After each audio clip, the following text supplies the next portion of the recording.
2 minutes ఈరోజు ఈ budget గురించి మీరంతా విన్నారు.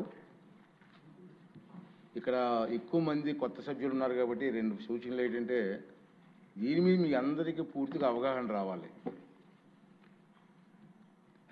ఈ కష్టకాలంలో నేను చాలా బడ్జెట్లు చూసాం, చాలామంది సీనియర్ నాయకులు ఉన్నారు, చాలా బడ్జెట్లు చూసాం. ఈ కష్టకాలంలో చంద్రబాబు నాయుడు గారు, పవన్ కళ్యాణ్ గారు ఇద్దరు కలిసి నాయకత్వంలో ఒక మంచి బడ్జెట్ని ప్రవేశపెట్టారు.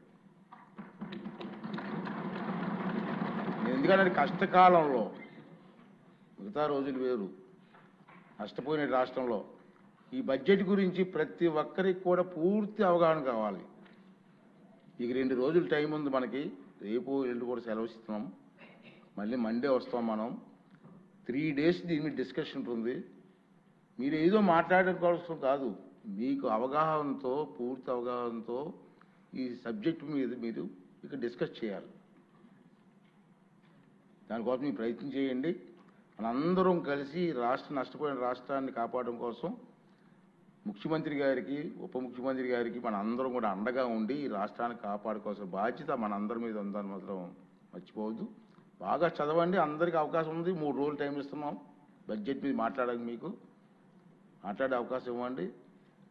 గంటల కొద్ది ఉపన్యాసం కాదు, తక్కువ టైంలో ఎక్కువగా అర్థం వచ్చేలా మాట్లాడండి.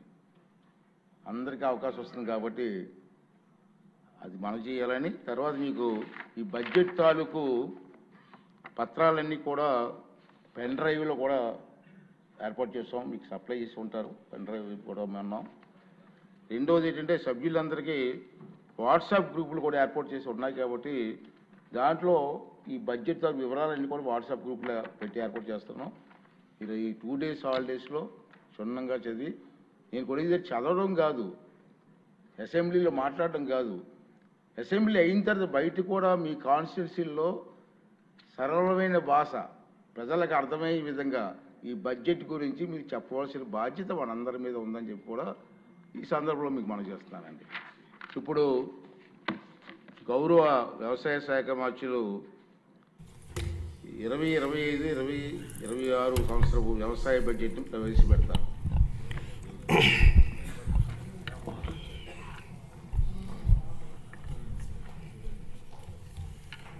గౌరవ సభాపతి గారు, గౌరవ ముఖ్యమంత్రి వర్యులు, గౌరవ ఉప ముఖ్యమంత్రి వర్యులు, గౌరవ సహచర మంత్రివర్గ సభ్యులు, గౌరవ సభ్యులందరికీ నా హృదయపూర్వక నమస్కారాలు తెలియచేస్తున్నాను. దేశానికి అన్నం పెట్టడం కోసం అహర్నిశలు కృషి చేసే రైతన్నలకు మనసారా నమస్కరిస్తూ వ్యవసాయ బడ్జెట్ ప్రవేశపెడుతున్నాను. ఒక దేశం లేదా రాష్ట్రం అభివృద్ధికి దోహదపడేది వ్యవసాయం యొక్క గొప్పతనం మరియు ప్రాముఖ్యత గురించి దివంగత వ్యవసాయ శాస్త్రవేత్త భారతరత్న డాక్టర్ ఎంఎస్ స్వామినాథన్ గారు చెప్పిన మాటలు మొదటగా మనం గుర్తు చేసుకుందాం. వ్యవసాయం మేధోపరంగా, సంతృప్తిపరంగా మరియు లాభదాయకంగా మారితే అది ఉద్యోగ ఆధారిత ఆర్థిక వృద్ధిని ప్రేరేపిస్తుంది. వ్యవసాయం కుంటుపడితే మరే రంగం సరిగ్గా జరిగే అవకాశం ఉండదు. ఆ మహనీయుని మాటల్లో ప్రతి అక్షరం సత్యమని గ్రహించి ఈ ప్రభుత్వం అందుకే ప్రధాన వనరైన వ్యవసాయాన్ని ప్రాథమిక రంగంగా గుర్తించి దానిని పరిపుష్టి చేసి రైతులను స్థితిమంతులుగా చూడాలని ఆకాంక్షిస్తూ స్వర్ణాంధ్ర 2047 లక్ష్యాన్ని సాధించే దిశగా అడుగులు వేస్తున్నాం. వ్యవసాయ శాఖ ఆధునిక టెక్నాలజీని ఉపయోగించి రైతులకు సాగు ఖర్చులు గణనీయంగా తగ్గించవలనని, ప్రకృతి వ్యవసాయం వైపు మళ్లాలని, అధిక ఆదాయ పంటలు సాగుపై దృష్టి సాధించాలని, ఎగుమతికి అనువైన మరియు సన్న వరి రకాల సాగుని ప్రోత్సహించాలని మన ముఖ్యమంత్రి గారు శ్రీ నారా చంద్రబాబు నాయుడు గారు దృఢ సంకల్పంతో ఉన్నారు. వికసిత్ భారత్ 2047కి అనుసంధానంగా మన రాష్ట్ర ప్రగతి పదంలో ముందుకు నడిపించి 2047 నాటికి $2.4 ట్రిలియన్ ఆర్థిక వ్యవస్థగా మార్చాలని, ప్రజల తలసరి ఆదాయం $43,000గా సాధించాలని ప్రభుత్వం లక్ష్యంగా పెట్టుకొని 10 మార్గనిర్దేశక సూత్రాలతో స్వర్ణాంధ్ర 2047 ప్రణాళిక రూపొందించింది.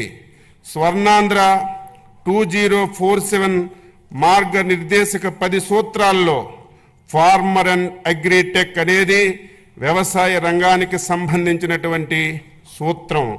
స్వర్ణాంధ్ర 2047 లక్ష్య సాధనంలో భాగంగా వ్యవసాయ రంగంలో 15% వార్షిక వృద్ధిని సాధించడానికి 11 వ్యవసాయ పంటలను గ్రోత్ ఇంజిన్లుగా గుర్తించి వాటి దిగుబడి పెంచడం మరియు ప్రకృతి వ్యవసాయంలో విస్తీర్ణం పెంపుకి కార్యాచరణ రూపొందించాం.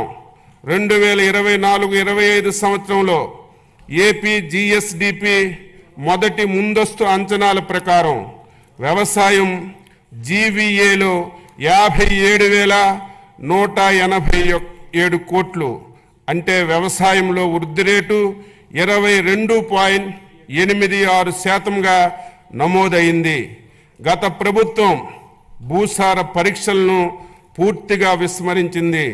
మన ప్రభుత్వం 2024-25లో సాయిల్ హెల్త్ అండ్ ఫెర్టిలిటీ పథకం కింద 13.09 కోట్లు నిధుల ఖర్చుతో 4,30,000 భూసార పరీక్ష పత్రాలను రైతులకు అందించింది. అలాగే